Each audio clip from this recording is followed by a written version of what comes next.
Salut, c'est Cyril de Web de Fou, j'espère que tu vas bien aujourd'hui. On se retrouve pour un nouveau podcast pour voir ensemble le chargeback. Est-ce que tu sais ce que c'est? Et même si tu sais ce que c'est, tu vas apprendre des trucs de dingue. On va parler de Stripe, tu l'as vu. On va parler de plein de choses et surtout comment c'est géré. Tu vas voir, si tu sais pas ce que c'est, ça va t'intéresser.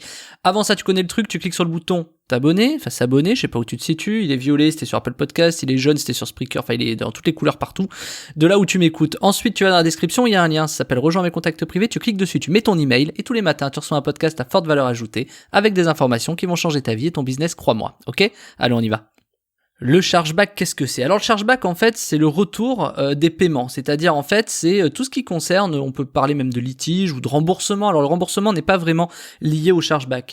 Donc quand quelqu'un fait un paiement, le chargeback, c'est quand ça revient en fait au processeur de paiement. Donc ça peut être ta banque, quelqu'un achète quelque chose sur ton site, la personne est débitée, puis je sais pas, imaginons elle dépose une plainte, un litige pour X raison, et toi t'as un chargeback. Alors si la plainte est avérée et que blablabla, t'as un chargeback. Et ce chargeback, c'est quelque chose auquel font hyper attention les gens pour une raison simple, enfin surtout les banques, pour une raison simple, parce qu'en général les gens qui contestent un paiement, ce sont des gens qui se font voler leur carte bleue, donc il y a tout un panel. Tu peux pas demander un remboursement genre ah merci non en fait j'ai pas été débité, c'est pas moi, tu vois, tu peux pas dire ça, c'est bien plus compliqué que ça.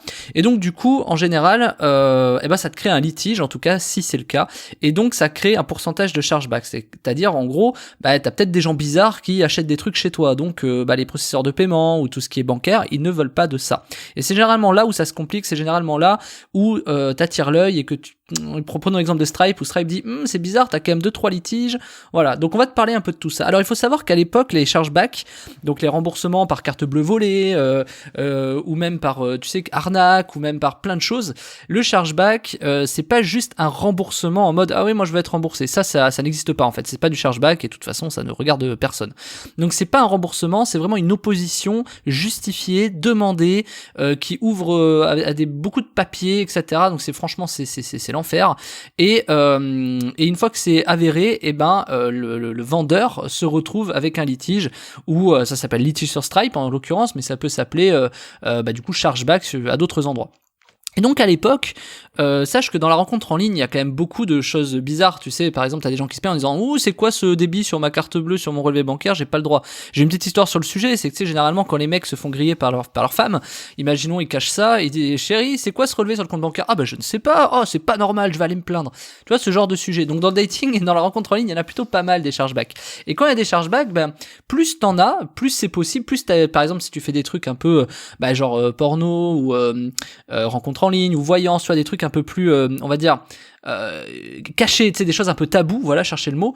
Mais quand tu produis des programmes ou des e-books, je sais pas ce que tu fais, des formations, peu importe, sur un sujet un peu tabou, il faut t'attendre à des chargebacks. Et le problème des chargebacks, c'est que vu que c'est compliqué, ça coûte de l'argent aux banques, le chargeback, mais en plus de ça, t'as un pourcentage qui est vraiment faible. Alors je m'explique. À l'époque, t'avais le droit à 27% de chargeback, c'est quand même énorme, quand j'y repense, je me dis c'est quand même énorme. T'avais le droit quasiment, tu me permets d'arrondir 27 à 30%, t'avais le droit quasiment à un litige sur 3 paiements, c'est-à-dire que du coup t'as 3 paiements qui passent. Si t'en as un qui est frauduleux, c'est-à-dire par exemple quelqu'un qui s'est fait dérober sa carte bleue, qui essaie d'acheter chez toi, etc. ça peut donner lieu à un remboursement, donc un chargeback, et t'avais le droit quand même à une personne sur 3, c'est énorme, je sais pas si tu te rends compte. Donc voilà. Alors ça te paraît peut-être énorme, moi ça me paraît énorme, mais quand tu fais de la rencontre et des choses comme ça, c'est pas si énorme que ça. Et sache qu'il y a des sociétés, des grosses sociétés, des grands annonceurs qui en général ne sont même pas en Europe, dans la rencontre en ligne ou même ailleurs, qui du coup passent par des processeurs de paiement ou par des trucs de paiement, pour pas rentrer dans le détail, qui permet d'avoir ce niveau vraiment au maximum. Donc aujourd'hui il est beaucoup plus bas, mais imaginons à 30%, enfin 27%, l'avantage de ça, c'est que du coup, les gens sont beaucoup plus, les annonceurs, les vendeurs sont beaucoup plus contraints de faire attention à ces chargebacks. Donc tu peux plus faire quelque chose comme ça. Alors concrètement c'est quoi? Parce que il faut d'abord que je te parle de ça. En fait, tu sais, c'est genre de offre à 1 euro. Tu sais, quand tu t'inscris sur des offres à 1 euro, gagner un iPhone à 1 euro, tout le monde le connaît, le truc. Derrière, t'as une petite case, tu le vois pas forcément, mais t'as un petit truc en bas où il y a marqué OK, puis vous serez débité de tous les mois de 40 euros par mois. Et donc, du coup, les gens le voient pas. Et donc, ils se font débiter d'1 euro, ils se disent c'est cool. Et le mois d'après, ils se font débiter de 40 euros. Et c'est là où ça intervient, le chargeback. C'est-à-dire qu'il y en a qui ont fait des sommes monstrueuses sur des sujets comme ça. Alors, c'est pas vraiment de l'arnaque en soi. Enfin, tu sais, c'est ce qu'on appelle de la CB30 en fait. Tu t'abonnes pour 1 euro, tu crois t'abonner pour 1 euro, puis derrière, en fait t'as 40 € qui passent tous les mois. Donc toi quand tu t'en aperçois t'es un peu énervé parce que c'était pas le deal, tu vois, malgré que ce soit marqué. Donc c'est pas totalement illégal, mais c'est quand même très border, quoi. Voilà. Donc du coup ce que je vais t'expliquer là-dedans, c'est là à ce moment-là qu'est-ce que tu fais? Là tu dis attends, c'est pas normal, il y a un problème. Tu vois, c'est pas la même chose que prendre un abonnement à 40 € par mois et dire ouais ça me plaît plus, tu vois, ou de je veux un remboursement parce que c'est de la merde. C'est pas la même chose du tout.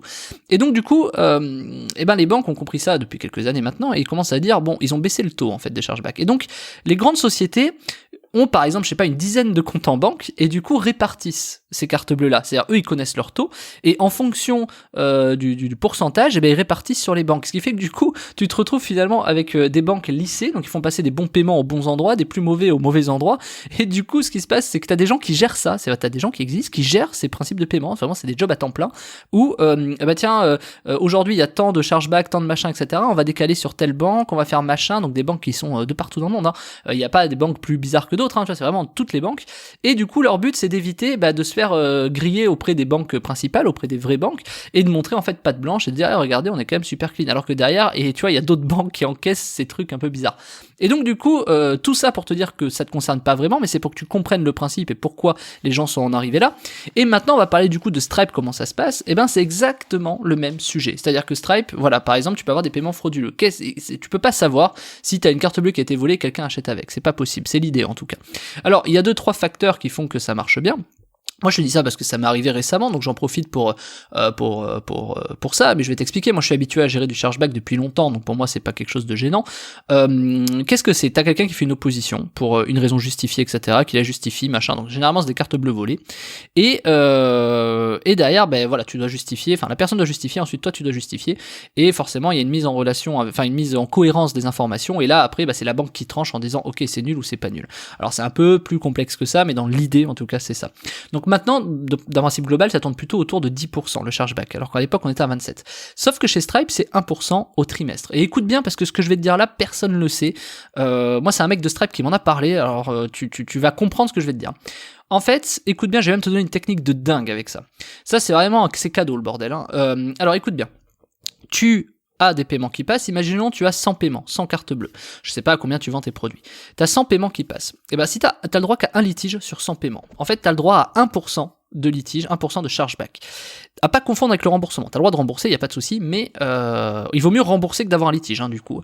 Donc dès que t'as un litige, donc quelqu'un qui sait te faire opposition, qui a justifié, enfin je veux dire franchement, les litiges ils sont quand même bien gérés, c'est-à-dire qu'il y a forcément un problème en fait. C'est pas juste un mec qui se plaint parce que ça ils peuvent pas rembourser. Tu sais en mode oui non, voilà, faut justifier la carte bleue volée, le machin, faut avoir déposé plainte, enfin tu vois le délire, faut avoir machin, faut avoir, enfin franchement c'est un peu plus compliqué, faut avoir du temps à perdre pour faire ça. Et donc du coup, quand t'as 100 paiements qui passent, si t'as un litige, voilà. Le truc c'est que ce litige, au-dessus de 1%, Stripe commence à, là ils vont t'appeler, enfin ils vont dire on s'appelle ou on ferme ton compte, il y a un problème, tu peux pas avoir 1% de litige sur 100 cartes bleues. Donc toi tu te retrouves un peu emmerdé parce que tu dis toi tu fais ton job, tu vois, tu fais pas des trucs bizarres, tu fais pas des, tu vois, donc toi t'es un peu emmerdé, tu dis putain mais merde, qu'est-ce que je fais? Et du coup le truc un peu magique c'est que 1% de litige en fait c'est au trimestre. C'est-à-dire que, t'imagines, c'est au trimestre. Donc imaginons si t'as 2 litiges sur 100 cartes bleues, t'es mort. Ça te fait 2% en fait, ça te fait le double du taux autorisé, t'es foutu quoi.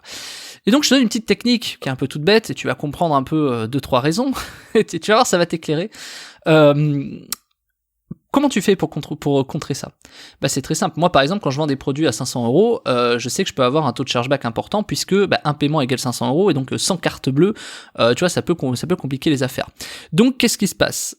Du coup, tu vends des produits à 1 ou à 7 € parce que du coup, ça fait une sorte de schmilblick, comment te dire, ça lisse en fait le nombre de paiements, tu vois. C'est qu'en fait, je sais pas, plutôt que d'avoir 100 paiements à 500 € avec un risque assez important, vaut mieux faire par exemple 100 paiements à 1 €. Donc peu importe le chiffre d'affaires, et derrière continuer en disant voilà, je continue à vendre mes produits à 500 €. Donc je te le dis et je t'invite vraiment à m'aider là-dessus, c'est que le jour où tu vois que je te fais un produit à 1 € ou à 7 €, un conseil, fonce. Tu vois, fonce. En général, je fais ça une fois par trimestre pour cette raison-là, parce que on sait jamais. Parce que en fait, là où Stripe et franchement, il y a une faille de dingue, c'est qu'ils ne prennent pas un ratio entre le nombre de litiges, le nombre de cartes bleues et le nombre de clients, ils prennent juste un ratio par rapport au nombre de cartes bleues. Donc en fait, tu peux te retrouver vraiment à faire des cartes bleues à 1 € et pas avoir de soucis. donc vendre derrière tout ce que tu veux au trimestre, tu vois, et plutôt que de vendre des produits à 300 euros et avoir des risques de litige. Tu vois, c'est vraiment ça le sujet.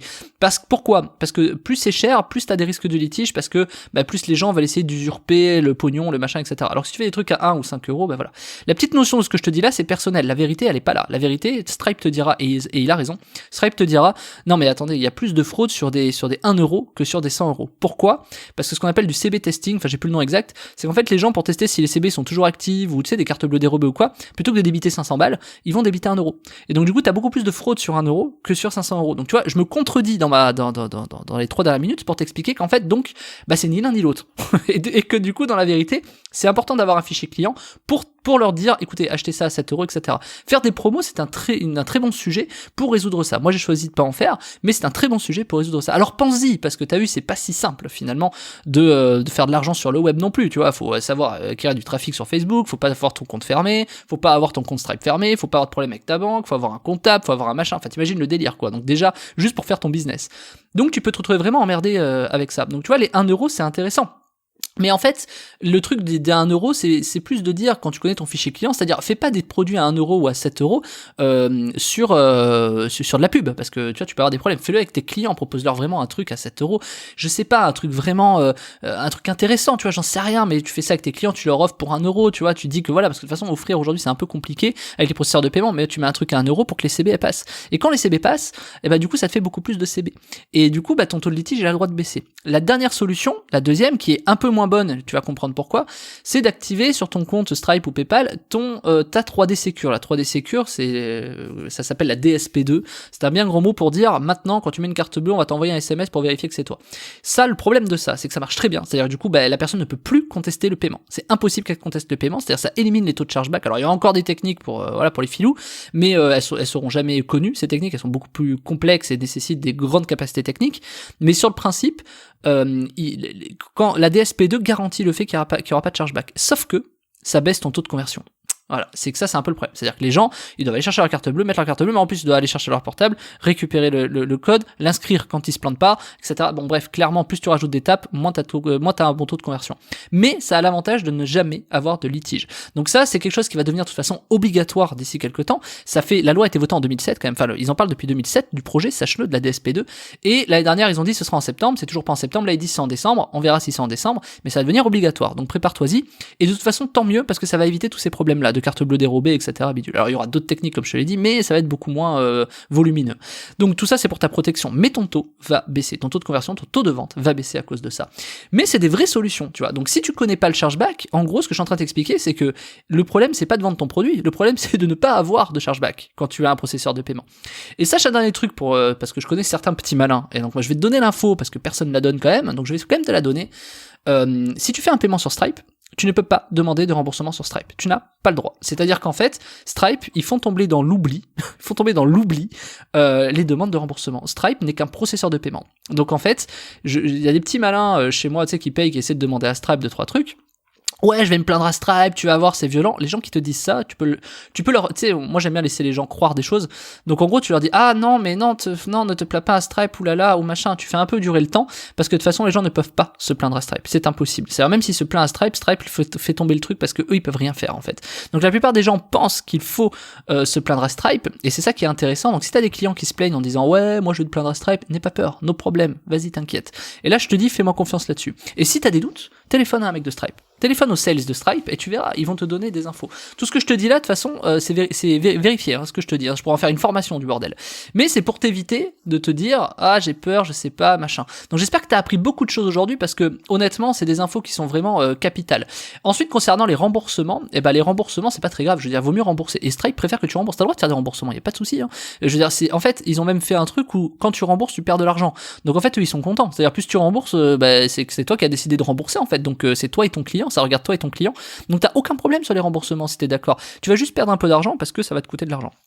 Et puis il vaut bien avoir un remboursement qu'un litige parce qu'un litige en général ça te coûte 15 ou 20 euros.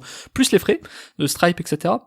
Donc je sais pas, si tu fais un virement, si tu fais une carte bleue à 47 euros, autant te dire que t'as perdu 47, plus 27, plus ta pub, enfin tu vois, ça commence à être violent quoi.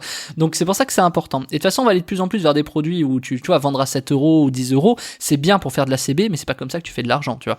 Et tu vas te rendre compte au fur et à mesure que plus de personnes, il y a que en fait ceux qui font beaucoup de carte bleue. Je pense par exemple à des grosses chaînes, dont quelqu'un que je connais bien, enfin que je connais en tout cas, s'il se reconnaît, je vais pas donner le nom de la chaîne, mais une chaîne de marketing que tu connais, qui a 100 000 abonnés, qui eux justement font des produits beaucoup plus bas en termes de prix, et te permettent, enfin pour eux en tout cas, permettent de faire beaucoup plus de cartes bleues, ce qui fait que du coup ils ont beaucoup moins de problèmes. Alors ça veut pas dire qu'ils n'en ont pas, ils ont des litiges, mais vu le volume de cartes bleues, ce n'est pas important. C'est pour ça que c'est très important de décider, tu vois, quand t'entends des gourous dire ouais faut faire des produits à 500 balles, fais gaffe, parce que oui, dans la théorie oui, mais quand tu perds ta pub, que tu fais un paiement, tu mets 200 € de pub, tu fais un paiement à 500 balles, t'as un litige derrière, ça t'a coûté quand même 300 € le bordel, hein. Donc faut faire très gaffe, hein, pour un paiement, et en plus t'es éjecté de Stripe parce que t'as 100% de chargeback. Donc je te dis pas que ça arrive forcément, je te dis juste attention, et c'est pas forcément sur des produits à 1 € ou à 100 € ou à 500 € que ça arrive, il y a pas plus, voilà, c'est un peu au coup de poker, tu vois. Donc voilà, j'ai essayé de t'expliquer ça parce que c'est vraiment très important. Ça peut être très violent et tu peux te faire éjecter. Et quand ta société est blacklistée à cause de ça chez Stripe, je peux te dire, tu vas galérer. Alors t'as d'autres processeurs de paiement, t'en as énormément, mais ces processeurs de paiement, ils vont avoir des frais supplémentaires, ils vont pas gérer de la même façon, etc. Et c'est pour ça qu'en fait, je t'ai parlé au départ de la rencontre en ligne qui passe par d'autres banques, c'est que toi finalement tu vas passer par d'autres processeurs de paiement à l'étranger. Je pense par exemple à ClickBank, je pense par exemple à ToCheckout, je pense par exemple à OneFastSpring. T'as plein de trucs comme ça où derrière les processeurs de paiement vont devoir gérer ce problème-là. Donc si de toute façon tu as beaucoup de cartes bleues volées, le problème c'est pas le processeur de paiement. Le problème c'est que c'est ton mode de recrutement. Et finalement c'est assez logique que tu sois emmerdé si tu as beaucoup de problèmes. Après ça arrive, il y a toujours des erreurs, il y a toujours des dommages collatéraux, hein. Donc peut-être t'en feras partie. Moi j'en ai déjà fait partie il y a quelques années, pas sur Stripe heureusement, mais voilà. Moi Stripe maintenant, j'ai un Stripe par société, j'ai 5 sociétés, j'ai mis des Stripe un peu partout, et comme ça tu vois je peux basculer de l'un à l'autre s'il y a un problème, etc.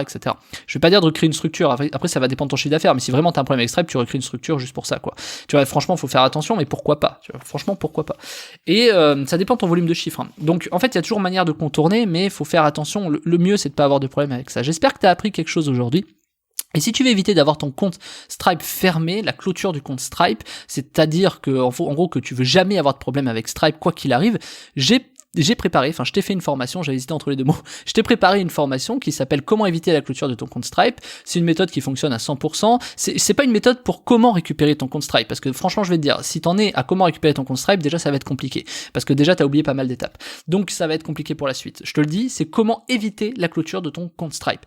T'as énormément de choses à faire au départ, mais aussi pendant. C'est-à-dire que là, pendant que tu fais des paiements, etc., tu vois, comme une technique que je viens de te donner dans ce podcast en disant, tiens, fais plutôt beaucoup de cartes bleues, tu vas te rendre compte qu'il y a beaucoup de choses comme ça que t'es pas au courant et beaucoup de choses à faire qu'il faut absolument faire avec ton compte Stripe. Il y a des trucs que personne ne fait et quand ils se font bloquer les comptes, ils disent mais je comprends pas, je faisais bien le job. Il y en a, ils ont pas de litige, ils ont beaucoup de chiffres, ils ont des cartes bleues qui passent, ils ont jamais de problème, mais ils se font bloquer leur compte Stripe et ils comprennent pas pourquoi.